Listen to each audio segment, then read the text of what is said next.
Welcome to another episode of The Mind's Eye with Mike Laury. Guys, thank you so much for taking the time out, tuning in with us today. Today, we're going to talk about mental health and the importance of mental health, especially for men. We were here last time at Haymaker. Shout out to Haymaker and Glenn for collabing with Mind's Eye. We really do appreciate it. We were talking about leadership in the home and what it means to be a man in the home. And that video is on YouTube right now. Check it out. It's got a lot of views. We're trying to run it up. And this one will be up there as well. So I hope you guys will find the time to tune in. And now, without further ado, Mr. Robert, thank you for taking the time to come on the show today. Tell us a little bit about who you are and what you do. Well, first of all, I'd like to echo what Mike said about Glenn and Haymaker to make the space a bit available so we can have these discussions. And I also want to celebrate Mike. Thank you, Mike, for doing the work that you do for people that have mental health issues or just want to learn more about how to balance their life. And that's the work that I do. I'm a trauma-informed coach and a certified peer support specialist here in the beautiful city of Raleigh. And I'm working as an advocate for people that are dealing with their addiction problems and or mental health issues. I've also been in recovery for myself for many, many decades. And I have vast lived experience and life expertise when it comes to dealing with my mental health stuff. I'm presently on a journey of coming up on 8 years of recovery in September. So it's really, it's great to be able to be here, and I'm super excited about the fact that we're developing the relationship that we are. Absolutely. Thank you. Thank you again for coming. All right, so let's get to it. Let's ask some tough questions.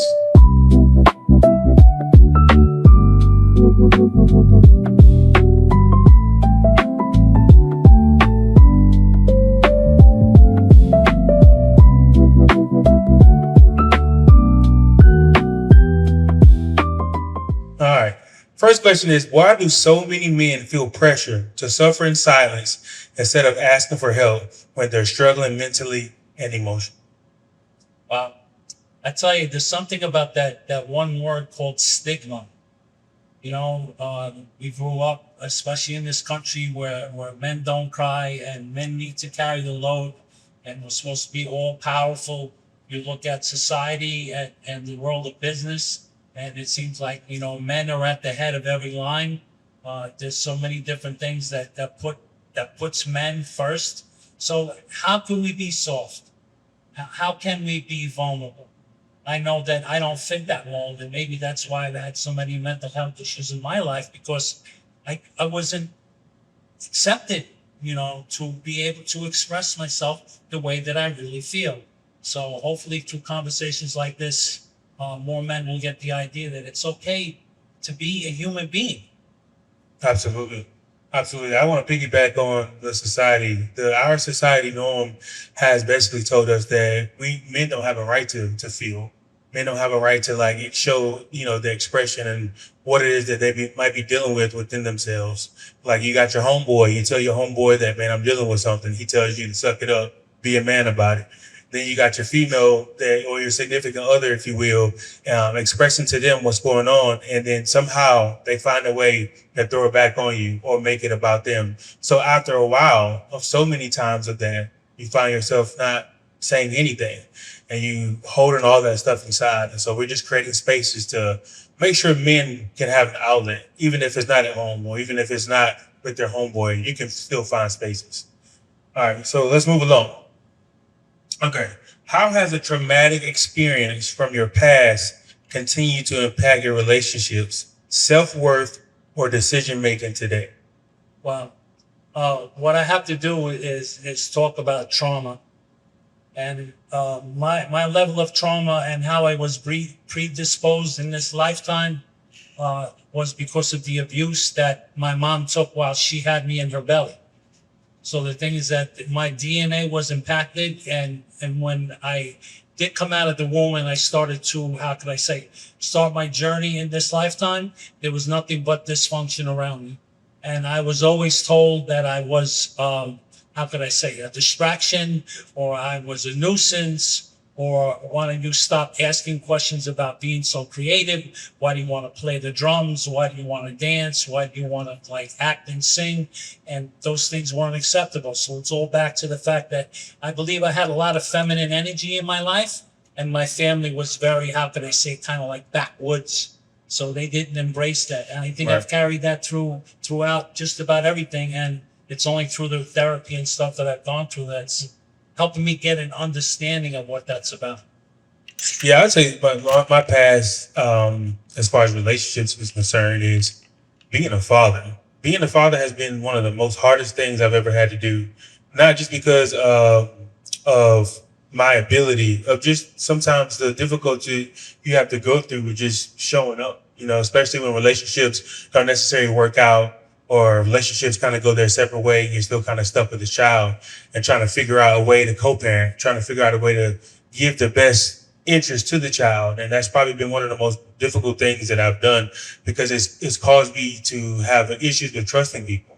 Like, people will show up a certain way, you can get married, you can have a kid with somebody, and then they can turn your life upside down, you know, and then it's just a kid is in the middle of it. And so that's one of the biggest things I will say that has affected me when it comes to trust, is just, you know, being a parent, being a co-parenting parent. And I think that a lot of men don't really express that a lot. Some just back off and give up. So I just want to encourage them to keep fighting, you know. So let's move along. So at what point does alcohol, drugs stop being a way to relax, celebrate, wind down, party, socialize, etc., and start becoming a way to avoid dealing with pain, stress, or trauma? Well, I guess I'm gonna generalize my response to that. Drugs and alcohol and codependency, which is dependence upon people, and also sexuality falls right in with that as well. So it works until it doesn't work. So in the beginning, there's that spectrum of pleasure and the seeking behavior that goes with it. It's exciting and everything until the point where it starts to take over your life. And then when it becomes a problem, I've come to find out through my many years of attempted recovery, is the fact is people around me knew that I had a problem longer before than I did. Right. So it was hard when people would get in my face and say, like, what are you doing? It would be, come on, you got to be kidding me. But in reality, you know, time proved out that they observed what I wasn't willing to see.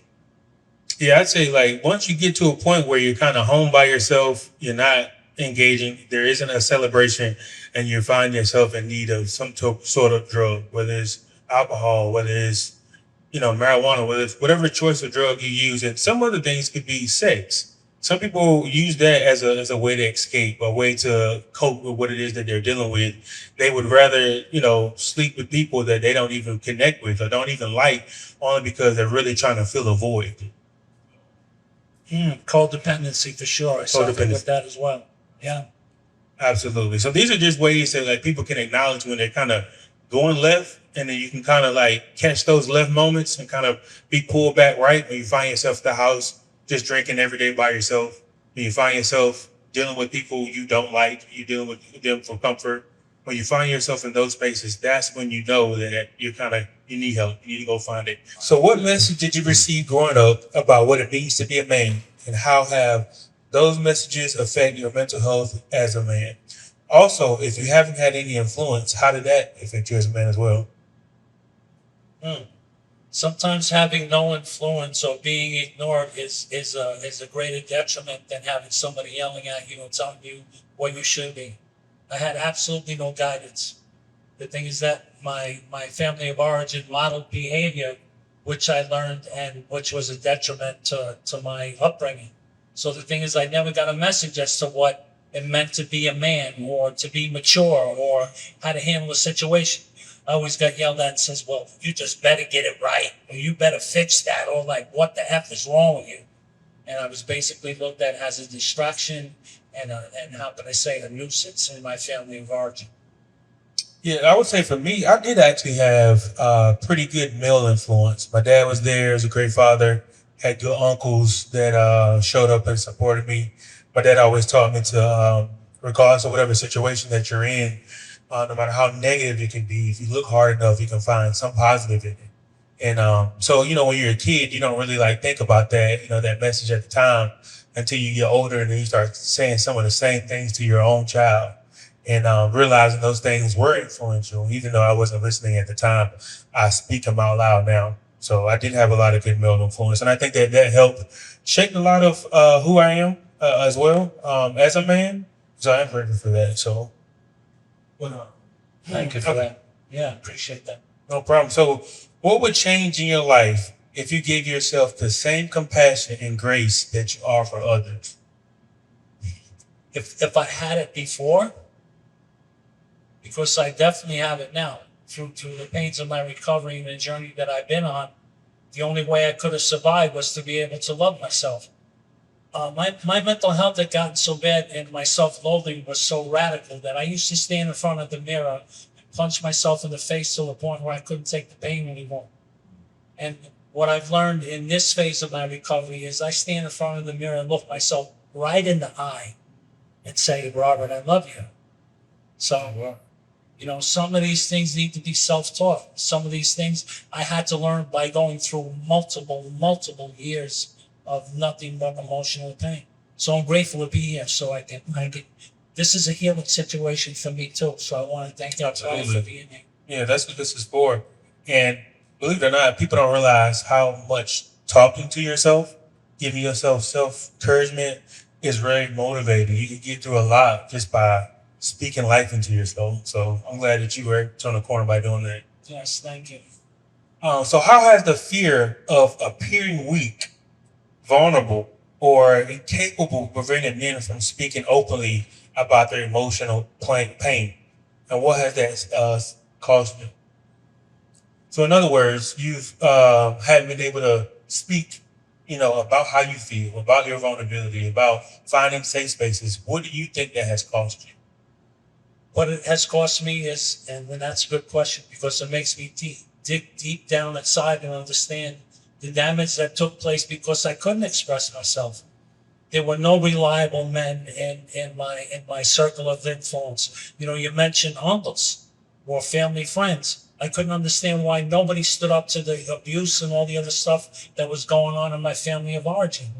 But what I come to realize is that men that might not have suffered what I suffered still have this thing inside where they can't express who they are because the world doesn't want them to talk about, what is your sensitivity? Especially now with look at all the trauma impacting events that we're dealing with now. The world situation, the economy, what's happening in our social makeup in the country, political strife. So what do men say?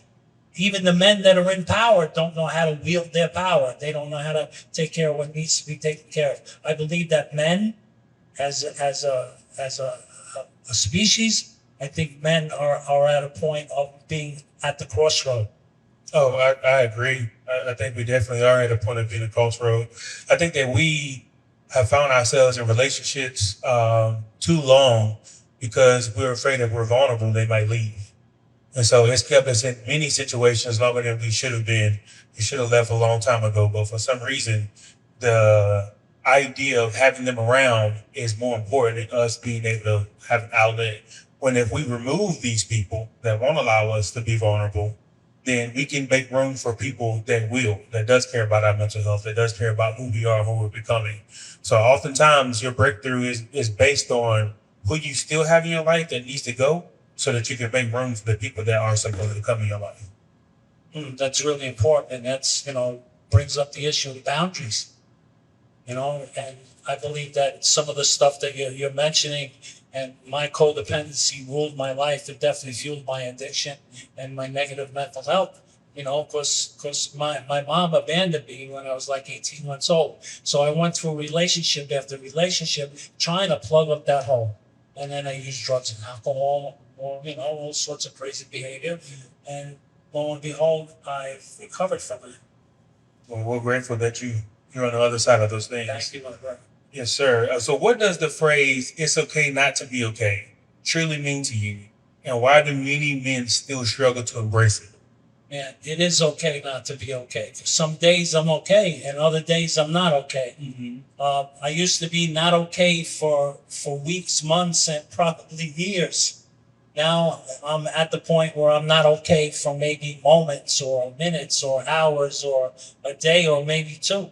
So the self-awareness and the practices that I embrace, like mindfulness and meditation and understanding that I am okay who I am and I belong to be on this planet. And I do have the opportunity to heal myself and to offer part of that lived experience and life expertise to others so they can maybe take a deeper look into themselves. Absolutely. Yeah, it's the importance of just knowing that you're not alone. Like there's other people that's dealing with things, dealing with mental health, dealing with trying to overcome grief, trying to overcome loss, trying to overcome a divorce. And there's places, opportunity in preparing for this and preparing for a lot of that I do in Mind's Eye, just in this community, it amazes me of the resources and the availability that's out there. And so I just think that people should do a better job of like committing or being intentional about their mental health and about what's important to them and not just like allow themselves to kind of, well, there's nobody here, there's nobody there. Sometimes you just gotta go up, get up and find it, go get it. Might I jump in? You mentioned the Absolutely. word being intentional. So it's like, what is your intention? And then what is the impact of the action you take according to that intention? So that's something that's turned around for me as well. Absolutely. This is a good one here. This is one that I think that is good in how others can steward like someone's mental health, like if you're expressing yourself. So the question is, how can family members, partners, and friends better recognize when a man is silently battling depression, anxiety, trauma, or social thought? That's Suicidal thoughts, I'm sorry. well, having every one of those, and I believe that the journey toward me wanting to take my life, which I survived from September 5th, 2018, was a journey that I was on from a very young age. My self-loathing and self-hatred ran, how could I say? It was like it ran through my blood. It was in my DNA. So to be able to get past that, uh, it required a lot of self introspection, and you can see as my words, I'm stumbling because this is a heavy one. But how do other people recognize when I'm not right? How would they be able to recognize me if I'm not right?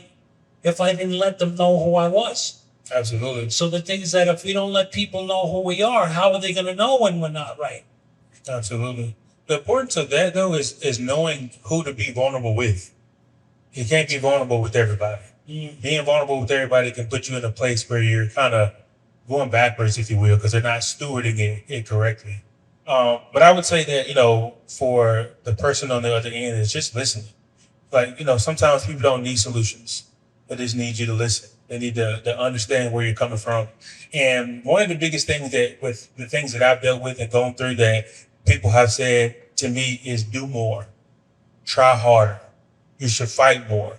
And then sometimes at that moment, you feel like you've done all the fighting you can do and you're feeling depleted. And sometimes the last thing someone should say is to do more, fight harder, especially when there's things that you shouldn't have to fight for, like your kids or those situations or what have you. So sometimes those things it's kind of like, I don't know what else to do. I've done everything I can do.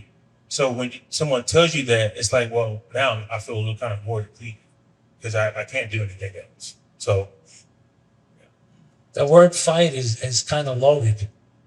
We have to move towards stuff and struggle towards things, but fight is like it seems like it's so, it can be exhausting. yeah, it's counterintuitive for me anyway. Right. All right. So what role does hope play in recovery? And how do you keep moving forward when life feels overwhelming or hopeless? I'm glad you asked that. I had a thing come to me the other day, and I wrote it down on this little scrap of paper.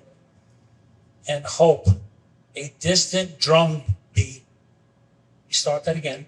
Hope is a distant drum beat echoing through the darkness.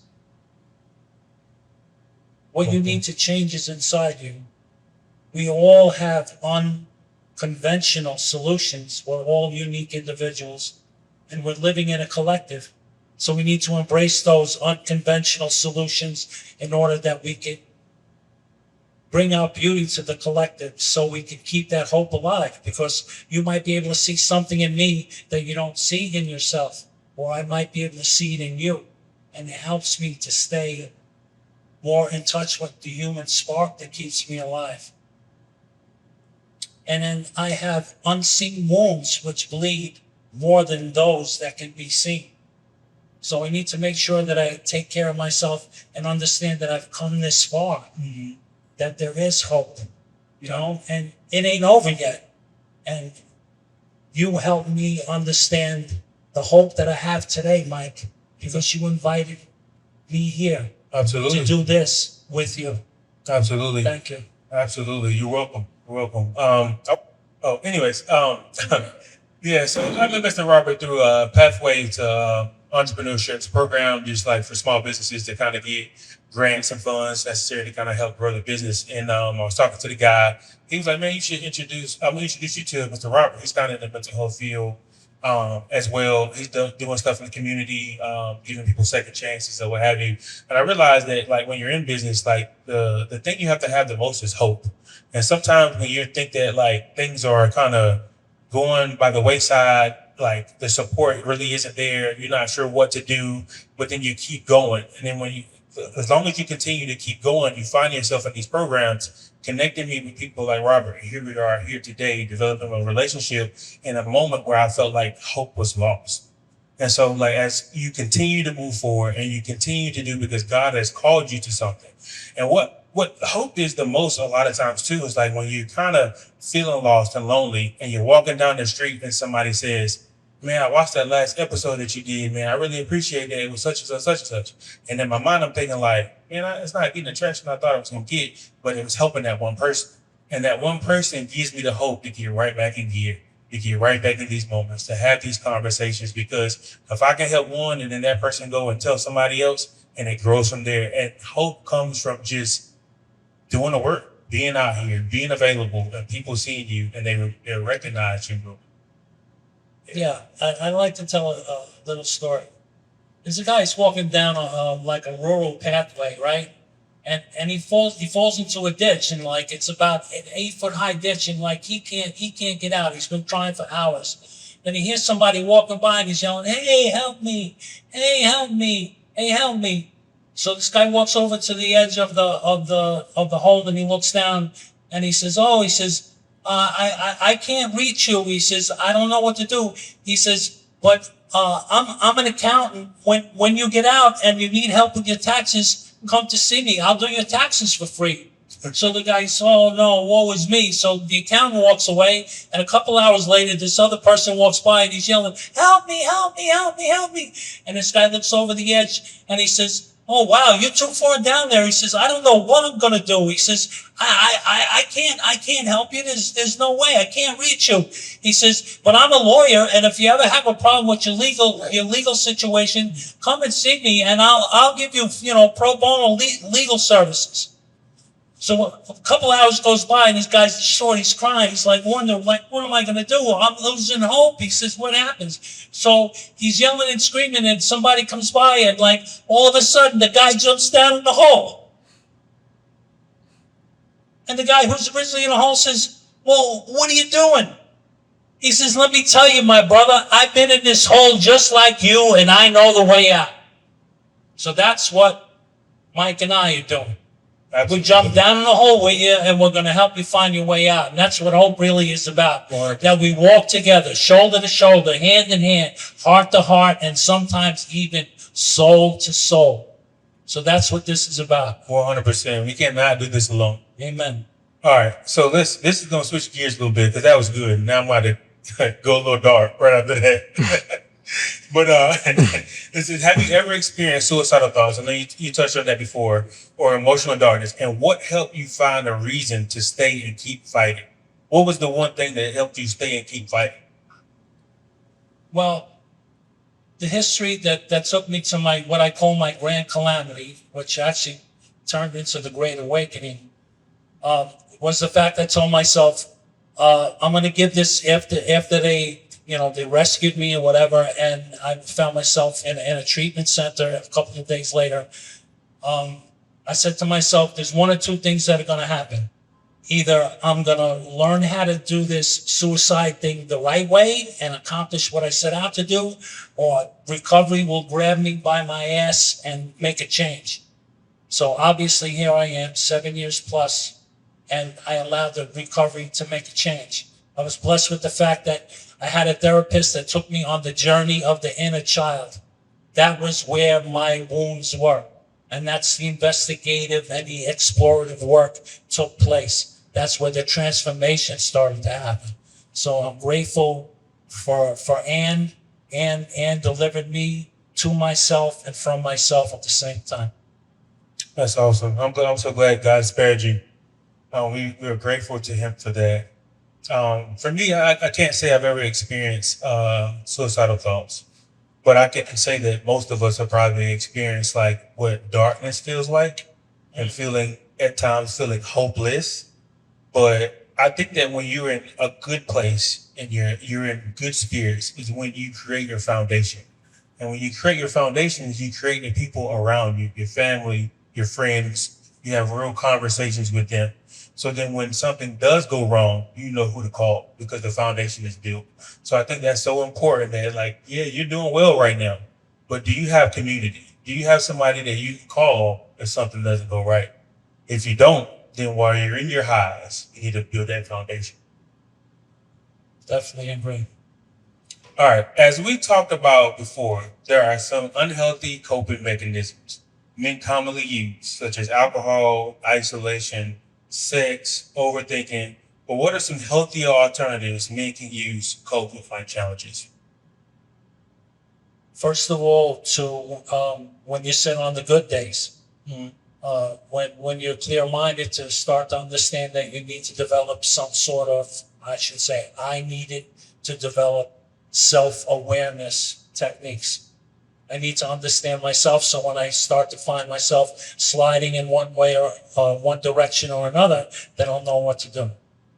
So I come to understand through my recovery and some of the formal training that I've taken that mindfulness, which is awareness of the moment, and meditation, which allows me to connect with stronger energies inside myself that can take me away from places within myself that will cause me some sort of mental stress, which causes me to react and uh, misbehave, so to speak. Yeah, for me, I think that the first number one thing is acknowledging that something is off, acknowledging you have a problem. And after you acknowledge it, accept it. Like you made a point earlier that sometimes people around you can see when you're not okay before you admit or accept the fact that you're not okay because they see that there's changes in you. And a lot of times when it comes to drugs, alcoholism, sex, and stuff like that, that's the last thing we want to hear. Somebody telling us that, hey, man, you need to chill out. Hey, man, you're doing too much. You getting another drink? Hey, man, you dealing with that girl too? Like, you need to chill out. And I think that, like, if we can sit back and just accept the fact that, like, you're not moving right, you're not moving correctly. But that's, again, like, when you're in a place of being intentional. When you're intentional and have emotionally and be emotionally intelligent, you can accept, like, criticism. You can accept, people talking to you in a way where it's not always feeling like an attack. Because you built the foundation, now you got good, genuine people in your corner that's telling you, hey, man, you done had three, you got to drive home. What you doing? Emotional intelligence, yeah, that's a big one too. Absolutely. Yeah. And I think the emotional intelligence start when you're a kid. It's like a lot of times it can start how your mom and dad stewards like discipline. I mean, that's a whole nother conversation because I know the women are the nurturer and the men are kind of like, nah, you sit down somewhere. That's a whole other conversation. All right, so let's move along. You wanted to touch on that? No, that's it. You talked about like that's what you learn when you're a kid. So the things that I learned very well. And what I was being taught just wasn't very healthy. So Yeah. but here we are. Okay. So today's June, and it's June 28th. It's Men's Mental Health Month. So during Men's Mental Health Month, Awareness Month, what conversations do you believe society needs to have more openly to help men heal, grow, and thrive? The first thing I have to say is that it's okay to feel. It's okay to have emotions. It's okay to cry. It's okay to be compassionate towards others, and it's absolutely necessary that you're compassionate towards yourself. To understand that the situations that are put into our lives, not all of them are being put there to conquer. That we are in situations so we can learn how to embrace them and treat them maybe with a different attitude, and learn how to ask for help. Absolutely. Like, I want to, speaking of stigma, you mentioned earlier, I want to break the stigma of what masculinity is. For some reason, in 2026, people believe that masculinity is toxic, and it's not. Healthy masculinity is what builds a foundation in any home. And I think it's important for men to really redefine their strength and redefine who they are so they can be good leaders and stewards of what God has called them to, and not get caught up in the fact that, like, man, I can't even express how I feel. So I think that leadership is being able to show weakness to some degree, because that's why it's important. They say a true leader delegates. And so if you're weak here, then you delegate. You find somebody else that can steward those emotions and help you through whatever it is, whether it's finance, whether it's fitness, whatever it's the way you eat. That's what good leaders are, and that's what healthy masculinity is. Very well said. Oh, man, thank you, man. I appreciate it. I don't have nothing to add to that one. I got a bonus question for you. If every man was listening today could hear one message about mental health, healing, and hope, what would you want the message to be?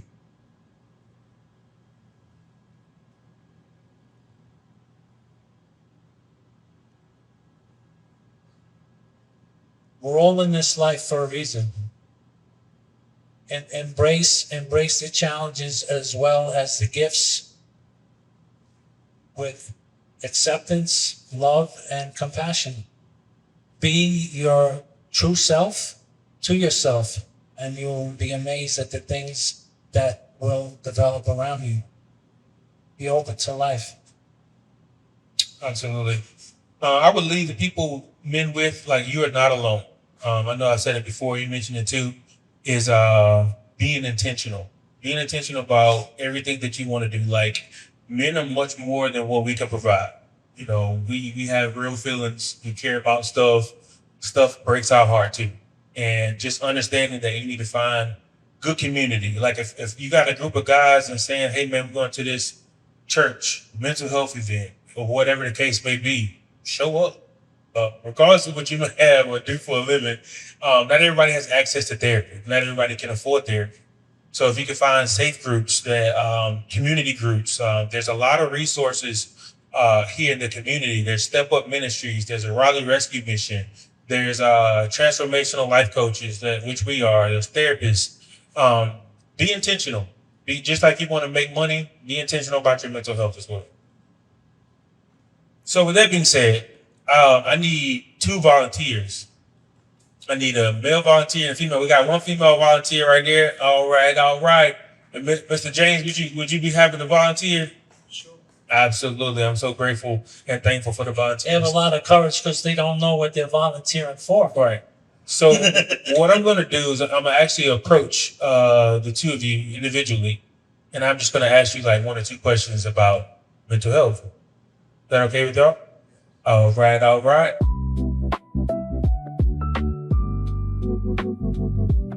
Mr. James, thank you for taking the time and coming out and, experiencing this time with us about mental health.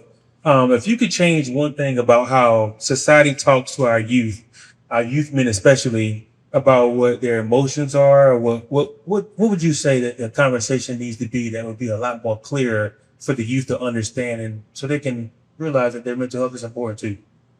Well, I would say, we need to talk to them and not at them, and help them to understand that we're in this together, regardless of the age bracket of the old and the young, just helping them to realize that they got somebody that can help them if they need help. Absolutely. I think that is so important, because I know that I've had kids younger than me give me a word. And sometimes, we block people out because we're so afraid of the messenger or what have you. And then I've also had people older than me say they got a word from me. So I think the community is a full circle moment. If there was something that you had to say, I'm not sure if you have a son or brothers in Christ or what have you, what's a message or something that God has put in your heart to be able to like pour into the youth or even men such as yourself? Yeah, what I would say, with younger males, just be more loving and more intentional in the way you love towards them because they don't really understand love. So love is an action word. It's a verb. You show love, not tell it. Because a lot of times we Absolutely. tell it, we talk it, but we don't show it. Right. So, Mr. James, I appreciate your time. Thank you, brother. Mr. Wright, thank you so much for taking the time to come out. I really do appreciate it. What do you think women often misunderstand about men when it comes to emotional vulnerability, and how can that be improved in relationships? Yeah, this is going to be kind of like a twofold answer, I guess. I think that uh, digital literacy is extremely important in this day and age. And I think a lot of women are watching TikTok, social media, television, and seeing and comparing their men to other men, and kind of creating these generalizations of what men are supposed to be for themselves and to them as women. And so I would say that, like, not all men are the same. They show up differently. And most importantly, for women, don't compare your men to other men. Allow them to be who they are, and the right person will find you. Absolutely. One last question to the point you made when it comes to social media and stuff like that. Do you think that women have a level of insecurity as to why they're making it about themselves? Men have to have this high standard. If you don't make a certain amount of money, you can't compete. What do you think it is that's driving that narrative for women? I think it's all about like comparison. Just like going back to that, like whatever you see is like being getting the most value for you. So a lot of these things go back to like money and image. Women see like however I can boost that image for myself, boost my own game. I know that sounds bad, but that's like I can find that within a man. And I don't think that's true. And a lot of times, what ends up happening is you're seeking out this very tangible look that doesn't really exist, and you're missing out on someone who can really boost you in other ways, emotionally and mentally. And so I think it just comes down to embarrassing. I totally agree. And Zarai, I appreciate your time. See, I told you it wasn't too bad. Yeah. Thank you for having me. Mr. Robert, do you have any final words for the people? We're all the people. That's what it is. It's all community. We are one. And as the consciousness on the planet is shifting, and let's talk about the local scene here in Raleigh and Wake County and the state of North Carolina. There's so much growth taking place, and there's so much of multiple communities coming together as one. There's so many outsiders. I'm an outsider also, and I can see the flourishing that's taking place. Let us try to be more communicative to each other and more communicative to ourselves internally, and we're going to live in a very beautiful place as things develop. So stay sharp, stay aware, and love yourself. Absolutely. I would say something really short and brief is just be intentional about your mental health, just like you're intentional about anything else. Your mental health is just as important. If your mental health isn't intact, you won't be able to go to work the way you need to. You won't be able to show up for your spouse or your kids the way you need to if your mental health is lacking. So take priority in your mental health just like you do anything else. So with that being said, that concludes another episode of The Mind's Eye with Mike Laury. Guys, thank you so much for tuning in, tapping in, and being a part of this movement with us. It doesn't stop here. Connect on the YouTube. We got t-shirts, we got hoodies, we got merch. Like, share, subscribe. Until next time, peace.